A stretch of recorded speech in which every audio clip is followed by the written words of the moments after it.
هي ليه عينينا بتدمع لما بنكون محتاجين ننام او حاسين بالنعاس؟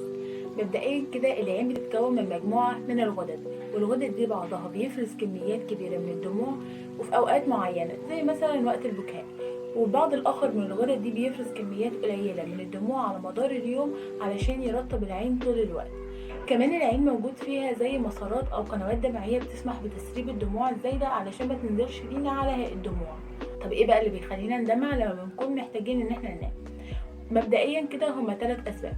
اول سبب هو ان الانسان لما بيكون محتاج ينام بنبدا ان احنا نتاوب، نتيجه ان احنا بنتاوب عضلات وشنا بتضغط على الغدد اللي موجوده في العين فبتخليها تفرز كميات اكتر من الدموع.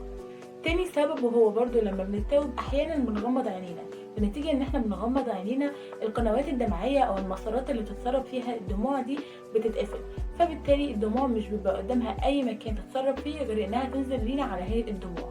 تالت سبب هو انك مثلا لو محتاج تنام ووراك شغل محتاج تخلصه او مذاكره، فبتفضل ان انت مفتح عينك في الوقت اللي بتكون العين محتاجه فيه انها ترتاح وتريح عضلات العين، او تغمض علشان تريح عضلات العين، وبالتالي فانت بتفضل مفتح عينك فالعين بتكون معرضه ان يحصل ليها جفاف، وعشان الغدد اللي موجوده في العين تقاوم الجفاف ده بتبدا انها تفرز كميات اكبر من الدموع علشان ترطب العين. دي كانت الاسباب اللي علشانها عينينا بتدمع لما بنحتاج ننام.